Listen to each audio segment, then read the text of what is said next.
Good morning. Good morning, everyone. We are starting at the time that we should be finishing. There is disruptive, innovative action here could be to say that it was a pleasure and let's go to the break. But let's not be that disruptive. I think that we have quite an interesting panel here for a very nice discussion on the future business models for mobile and fixed broadband. And here on this panel we have Michael Bakes, an associate with the Venture Capital Partners. It's an internet-focused early-stage venture capital firm. We have Tiago Silva Lopes on the other side, director with the SAP portal from Portugal Telecom, and also an entrepreneur, the owner of Odysseus, an experience marketing company. We have António Neto. He's the global account director of Alcatel-Lucent, but also a board member of APDC. We've got as well Eurico Neves in the middle. Eurico is the founder and CEO of Innova Plus SA, company based in Porto, promotion and management of innovative international projects company based here in the north of Portugal. And also Sérgio Silvestre, VP for Marketing and Alliances and CMO of Video Consulting, a well-known company based here in the north of Portugal, with customers in 73 countries, an amazing story of growth throughout the world. It's a pleasure to welcome you. My name is Paulo Simões. I'm a partner with Geração International, a leading executive search firm, and also board member of APDC. 10 years ago, I was an executive board member of Cofina.com, the venture capital arm of the well-known Cofina group here in Portugal. And we were at the time investing in narrowband internet companies. So it would be a pleasure today, 10 years after, to look at the sort of changes that the broadband internet can bring here. I've asked all the panel participants to discuss 3 issues. And the issues are how can we address the problems that still prevent the existence of ubiquitous internet. Second issue, as mobile broadband expands throughout Europe, what will change in terms of business models?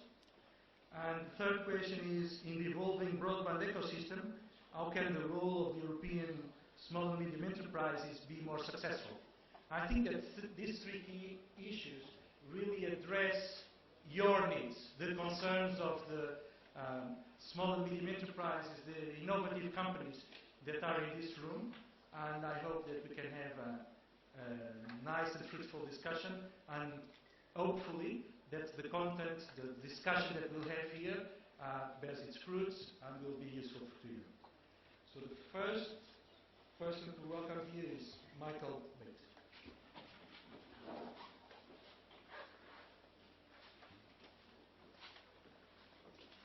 So, being the high-tech investors that we are, I'm using paper. I kind of decided to go in the direction a little bit of what we're kind of seeing today. I'll try to kind of keep it short. When people ask us what is the next big thing, regardless of whether it's mobile or in the internet, we always usually say, well, if we knew exactly what that was, we would already be doing it, and we wouldn't be looking to the market to tell us what the next things are. We rely on the entrepreneurs and the small businesses and the people that are actually on the ground doing the hard work to show us what the next things are. And I would say that probably in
saying there are new business models coming that a couple of years ago people probably would have said, well, it's location, location, location, and location-based services were kind of the thing. But for me, it's really, in mobile, it comes down to timing, timing, timing. And I would actually say that it has really nothing to do with, okay, I'm going to now deliver mobile coupons, I'm now going to, let's say, bring social networking kind of offline into kind of where you're at in your day-to-day kind of life. But it's a matter of, do you have the things around you that allow you to do that? For example, payment on the mobile is something that's going to be huge. We all know that it's coming. We all see things like the Japanese, the telecom there, having a catastrophe trying to implement near-field communications. We see that Canada has kind of the same problems, but they're still kind of pushing it through. We see Google saying, all right, well, we're going to do it. At the same time, I've seen things like Square, like other Verifone, I think, or VeriSign has a gadget that they're plugging onto the phones.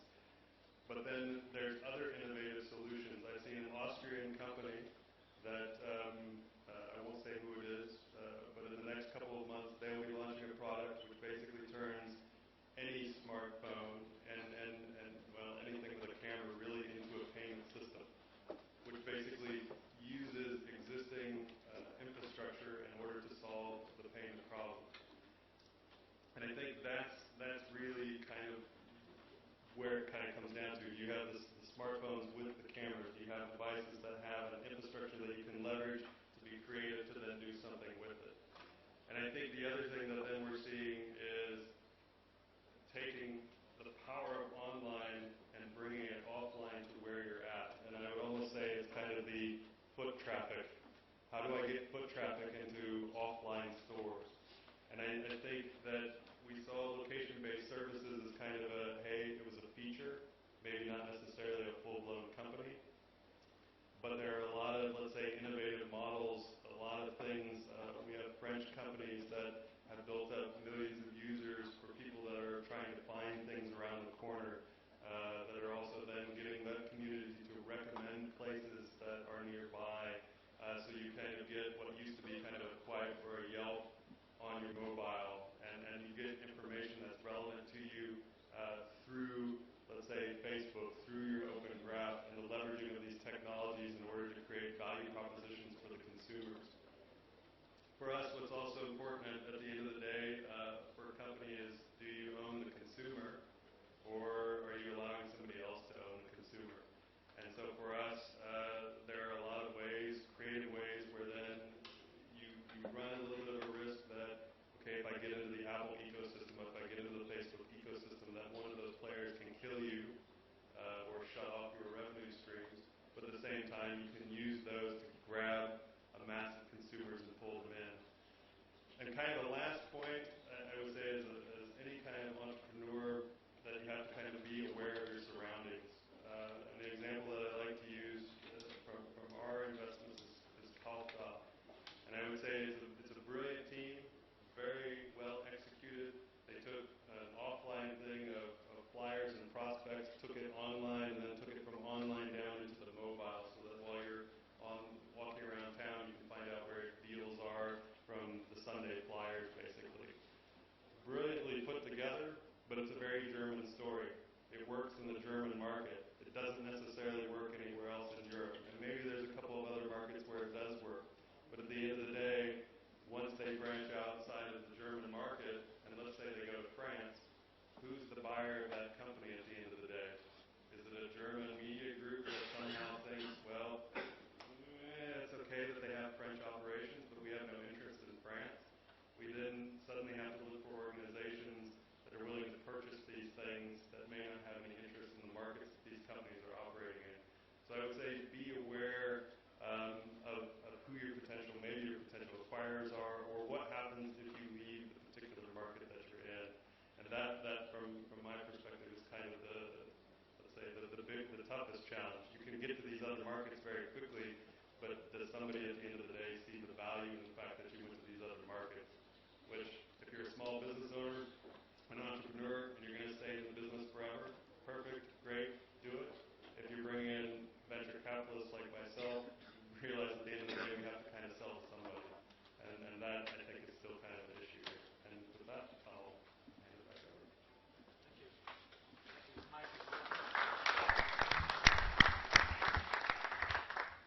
very much. So now we have Tiago Silva.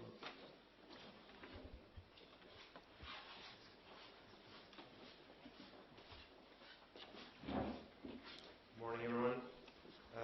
Addressing the three issues that Paulo just mentioned early in his introduction, and beginning with ubiquity. We think that ubiquity, at a larger sense, obviously is something that needs to be addressed, but for most businesses today, it's not an issue.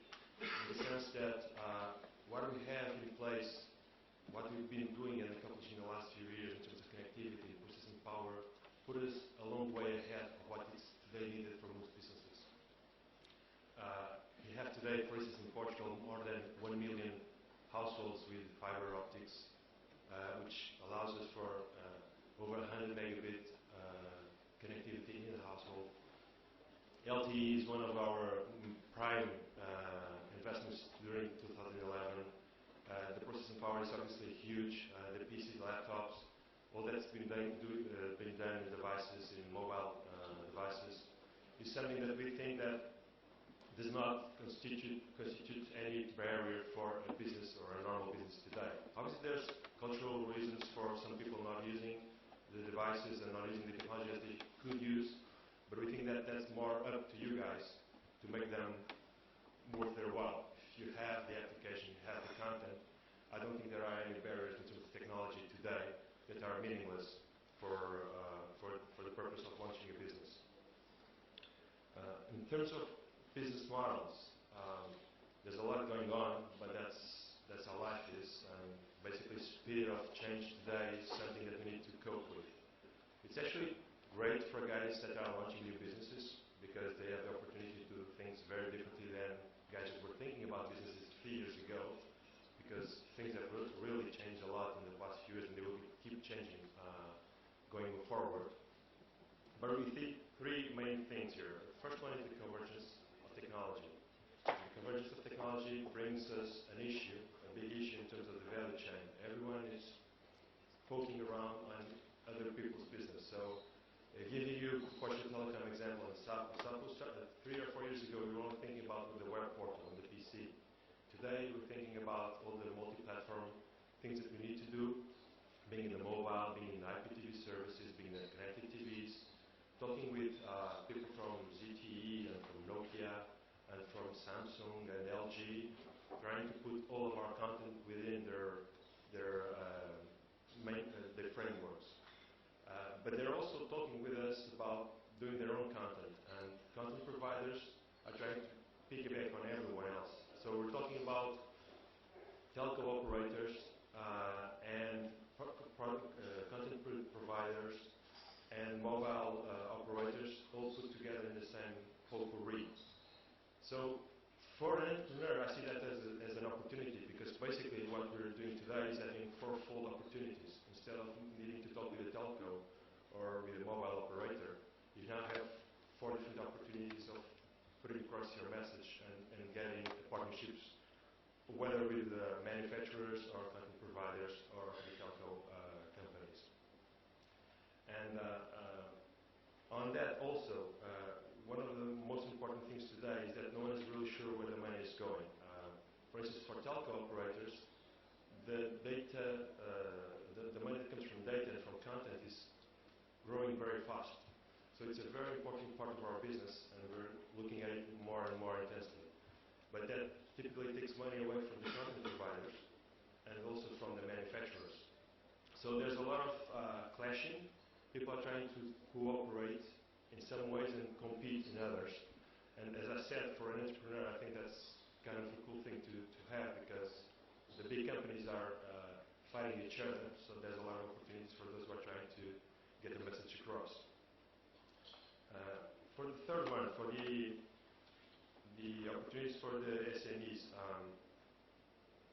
for a telco, obviously there's two things that are very important, that I think that evolved a lot in the past few years.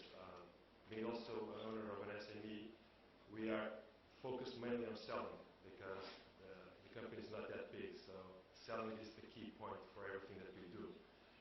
But also, the barriers of entry are significantly less than they were in the past, both in terms of the market, because it's fairly easier today to have a great idea and to have it put across to the consumer directly through the internet.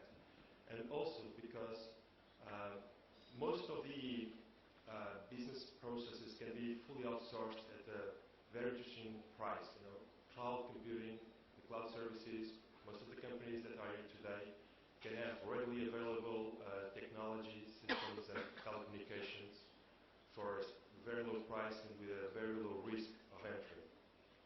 So combining those two things, really we think that it's ever more an opportunity for small and medium enterprises to be able to get across their message in the market.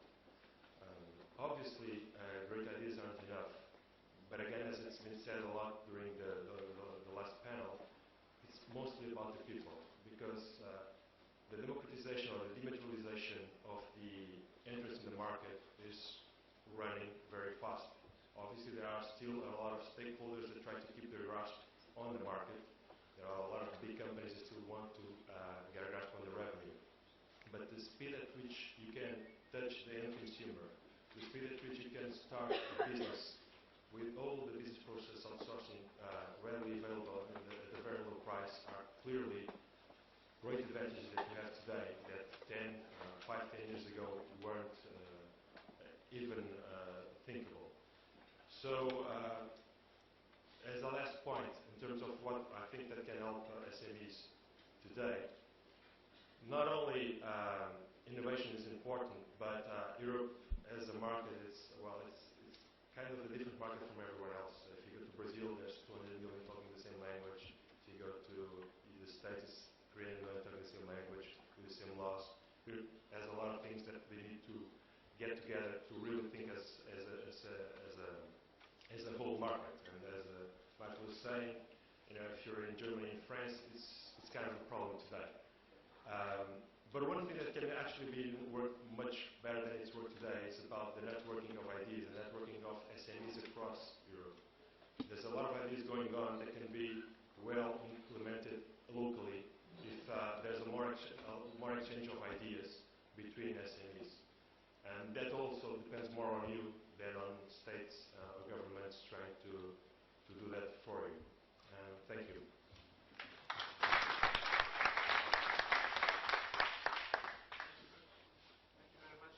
Yeah, so now we have Antonio.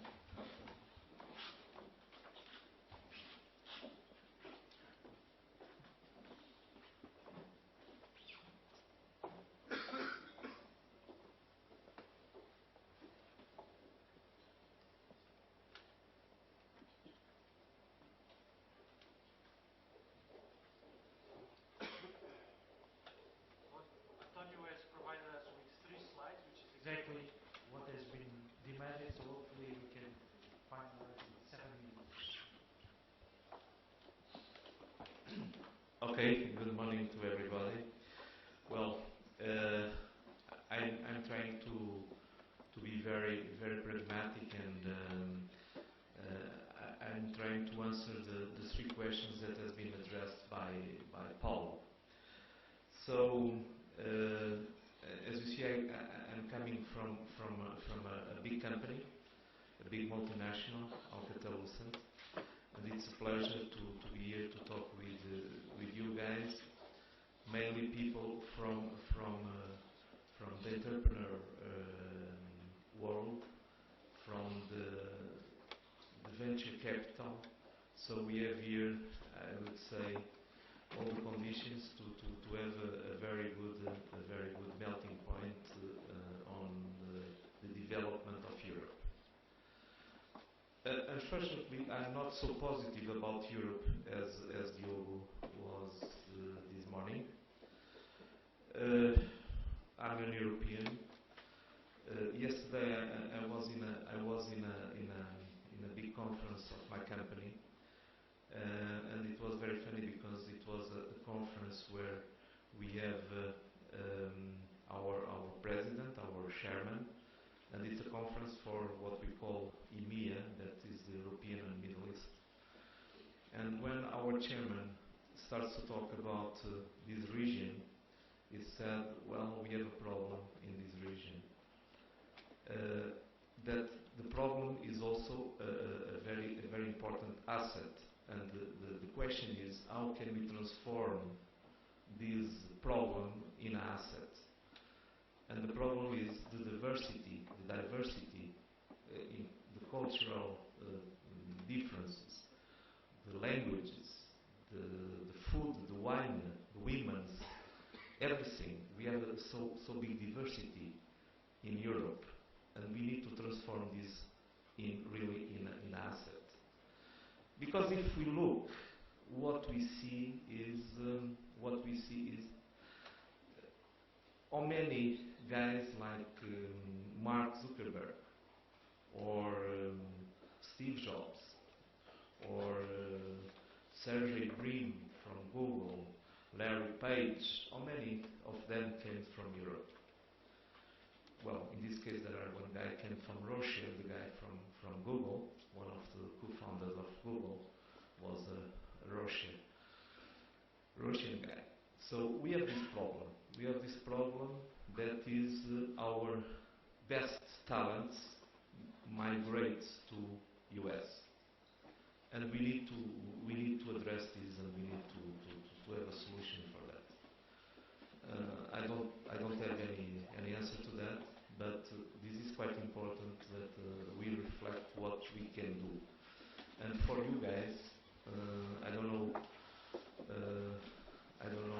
if between ourselves there are the next Mark Zuckerberg.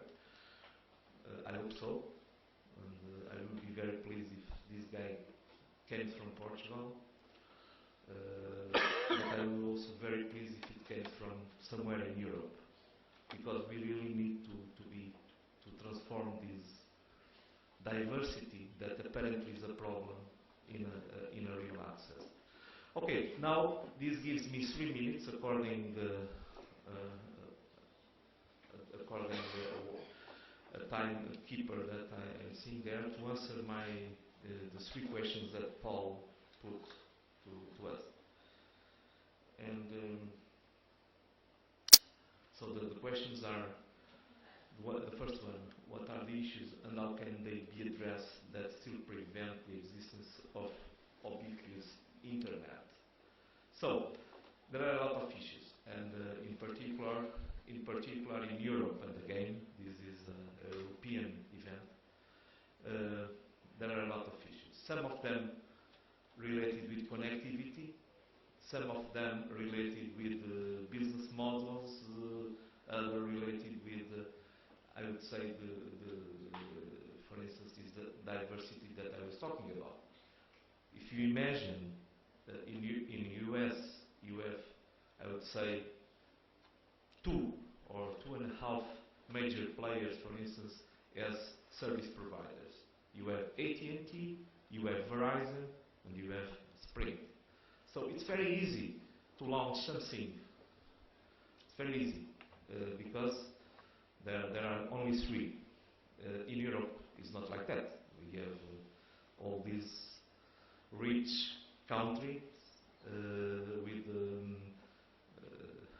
Vodafone, with Orange, with Deutsche Telekom, with Portugal Telecom, with some other small operators. So it's much more complex. So it's much more difficult to do something in a coherent way.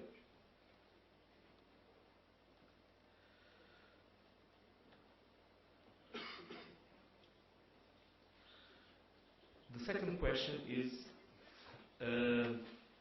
how the mobile broadband expands throughout Europe. What will change in terms of business models? And this is a very, what I would like to show you is this monetization, what we call the monetization dilemma, that is so far, when during the voice domination, in the value chain, when the value chain increase, it's proportional to the increase of needs in the network or in traffic.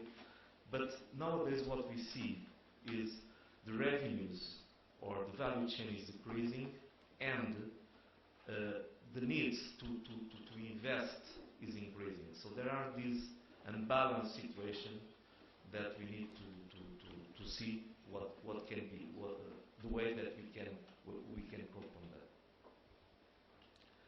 And finally, the third question is very important for you guys, is what really it's in this model, in this broadband ecosystem, what will be the role of these small and medium enterprises, and how we, as I said, I'm coming from a big corporation, what we see. What we see is that there are a set of things that is going to change our lives in different areas, in the consumer, in the business, in the organizations, in the society. And of course, this will create a new ecosystem. And this new ecosystem, it will be the basis, it will be the grounds for, let's say, for a transformation, and it will give a lot of opportunities for these small and medium enterprises. Because as it is on these two statements, one from Vittorio Calao, the CEO of the Vodafone Group, and the other one from my CEO, Ben Van Weiner, even the big organizations cannot do things by themselves, alone. So we need this ecosystem, we need you guys to do things, to propose new ideas, to propose new approach. And probably, as I said, and I would like to finish with this, some expressions of some hope in the future. I really hope that from somewhere in Europe, I hope from Portugal, because I'm Portuguese, the next Google guy, the next Mark Zuckerberg, the next star on these emergent domains will be there. Thank you very much. Thank you, Antonio. So now we have Eurico Neves.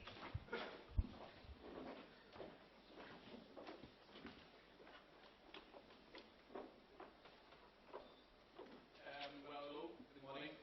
So I'm not a technologist, so I'm not going to give you a recommendation. I'm not going to give you a technology perspective to the answers that we have been put. So my field is innovation, so I'll give you an innovation perspective. These are the questions that we were asked. I was asked, like the others, to present 3 slides, but I cheated a little bit, like all good entrepreneurs should do. So they are 3, but they will look more than 3. And I try to answer the questions then from an innovation perspective. I start by saying something that we all know. We're living now in a global, connected, and informed world. But what does it mean exactly? In terms of global, it means, for instance, that if we are 1 in a million, and I think that's already quite demanding, but globalization means that in China alone, there are 1,300 people just like us. So that's what globalization means. Being 1 in a million is no longer enough. We need to be better, and we need to be more competitive. Connected means that Facebook now has over 500 million users, which makes it the 3rd largest country in the world. And this means that we have to change our perception of the world. So we have to stop thinking geographically, and we have to start thinking in another way. Some of Facebook groups are bigger than cities, and probably more cohesive as well. Being informed means that a weekly newspaper today brings more information than what an average 18th century citizen will need during his entire life. That's the fact. It also means that this year alone we produced more information than in the last 5,000 years of humanity. Again, that is a fact, because the amount of information that we are producing is doubling every year. Now, what does it mean? It means, for instance, that for somebody which is now starting a 5 years course at university, by the time that they get to the 3rd year, half of what they learned in the first will be completely out of date. So it means nothing. So it means that for sure we will need to change our institutions. We will need to change our education system. But we will need to change a lot. I think that's what it means to live in an informal world. We are only now starting to grasp what is the transformative power of this new reality. Egypt and Tunisia have been mentioned already here today. Things are going to change, either the hard way or the soft way. We are now witnessing some hard changes, but soft changes are taking place as well. It's clearly a change of era. I think we have to be certain. We had the agricultural age before, we had the industrial age, we have the information age, and a lot of people still think that we are living now in this knowledge or information age. It's not true. Because knowledge is not an asset anymore. Knowledge is there. It's open. It's for everybody to take. What matters now is what you do with knowledge. And in fact, it's a conceptual age. The age in what we are free to do whatever we may do with knowledge. And this will require a completely new approach. So I think what is still impeding this new age is the fact that a lot of institutions, they are still living in the information age, if not in the industrial age. We know what was the traditional way to deal with this. In terms of the institutions, it used to be to give more land. In the agricultural age, it was more land for farmers.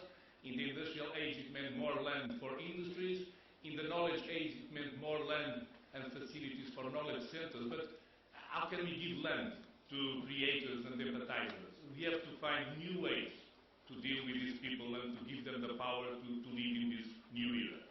What we are witnessing now, in terms of new business models, is that we are looking at 5 major mutually reinforcing discontinuities. We have been witnessing a broader access to capital, and this will surely increase. We are looking at new values. We are looking at a broader consumerization. We are looking at the age of Web 2.0, and we are definitely in the age of open knowledge. What we need to do is to build on top of this. We need to foment the people's Web 2.0. We need clearly to understand that IP doesn't make a lot of sense anymore. IP comes from an age where all the inventors were aristocrats, and they wanted for their inventions the same treatment they wanted for their lands. They wanted a fence around their lands and a no trespass sign. It doesn't make sense anymore when inventors are no longer aristocrats. We have to adopt open innovation and cooperation practice. We have, of course, to further develop venture capital. The former ages were ages of stupid money, where money was given for a given goal.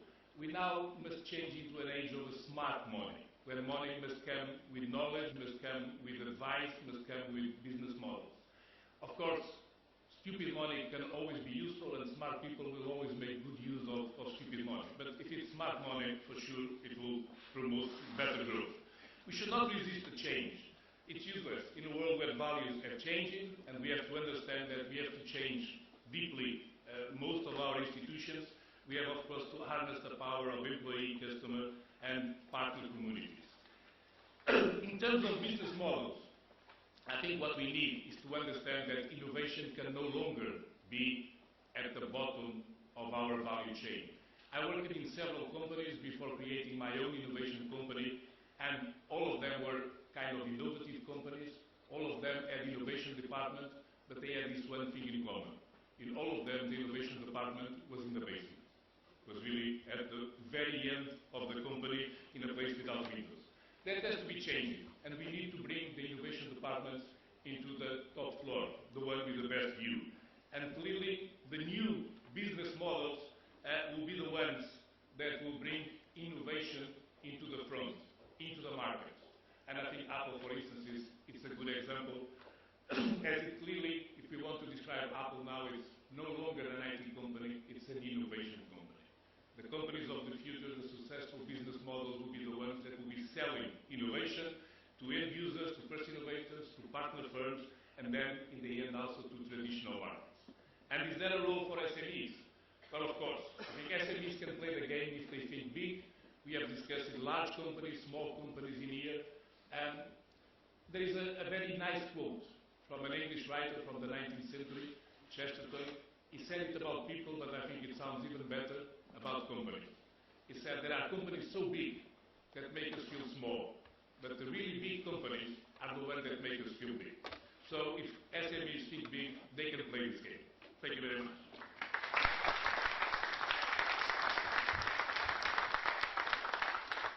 Thank you, Rico. So now we have Sergio.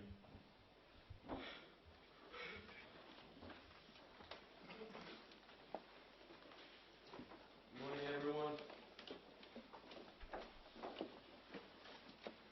My name is Sergio Silvestre. I come from Miru.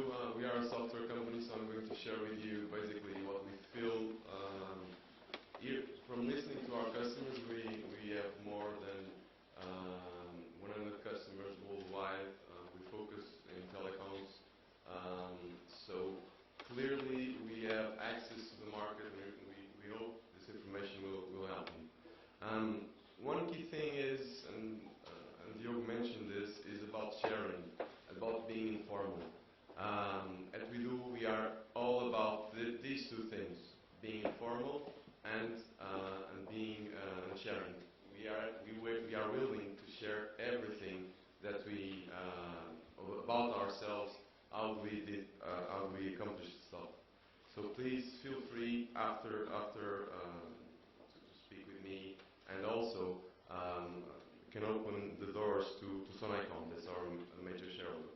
So getting to the topic, and you have here all my contacts, so Twitter and email, and of course the web. So if you are the shy type, you can always write, and we can speak after.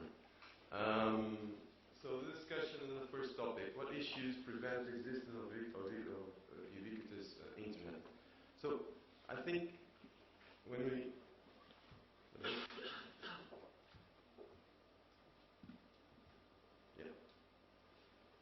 So everything everywhere, it's already a company. T-Mobile and Orange, they came together in the UK and they created this new brand. So we really feel that basically, besides, if we don't consider costs and easiness to use, and we should also, of course, consider education, in the internet is already, as Tiago mentioned, already there.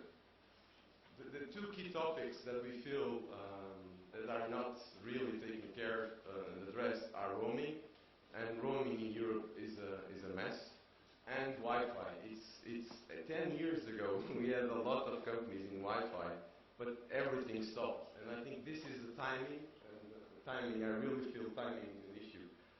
This is the timing to watch again Wi-Fi companies, because there is also a mess there. Coming to the second topic, clearly we believe, and listening to our customers, that machine to machine is going to be everywhere. We're talking about not only people talking with machines, but machines talking between themselves. So your cars speaking between our cars, speaking between themselves. All the health equipments that are always measuring, speaking between themselves. In energy there is a lot going on.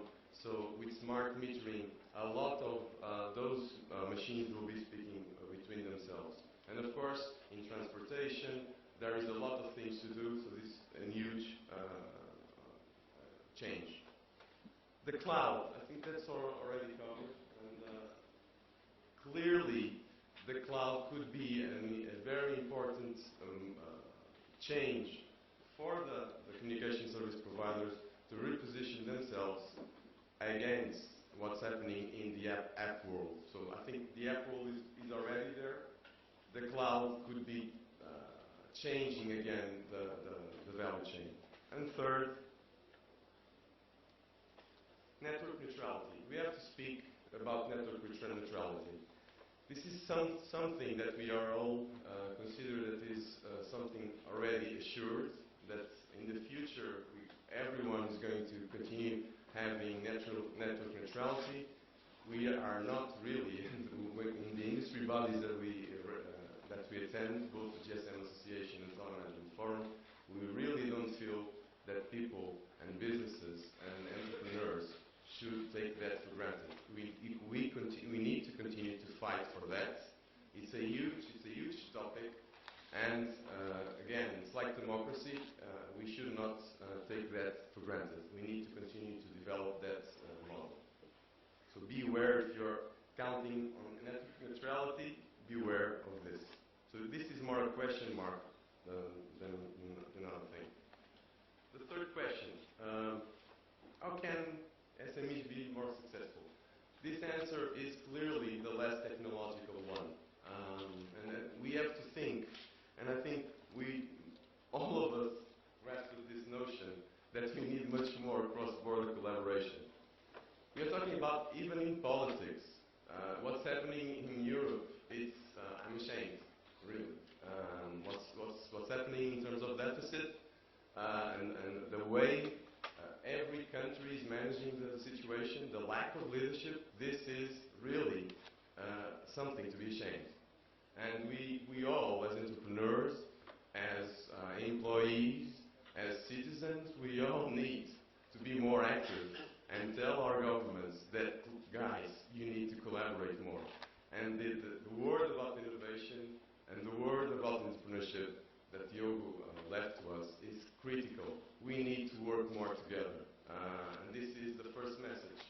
And the positive side of this, that many of us already shared, the positive side of this is a huge opportunity for entrepreneurs, because now you can speak with many more companies, because the big companies and the big governments need very small entrepreneurs, because those are the guys that make the difference.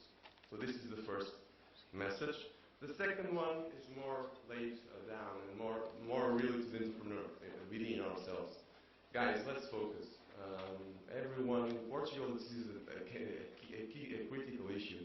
We want to do everything. No.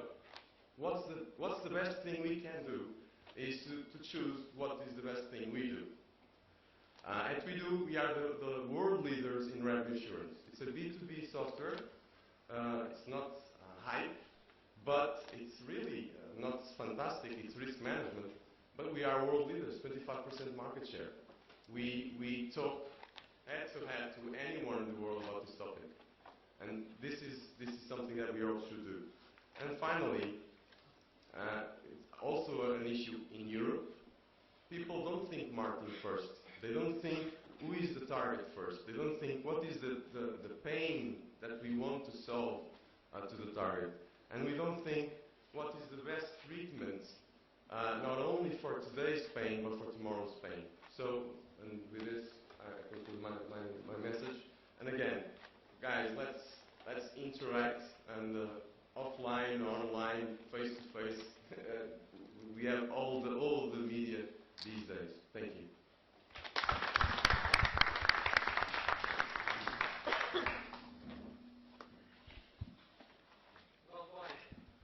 This was very interesting. Thank you very much. So many questions, so many issues, further issues that we could be discussing here.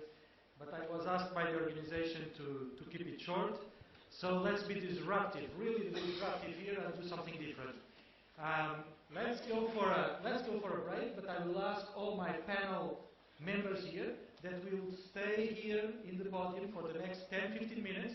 And if any of you has a question that you'd like to ask us, we'll be here in the next 10-15 minutes, and we'll be very happy to answer any of those questions. Thank you very much, and I hope that this was useful to you.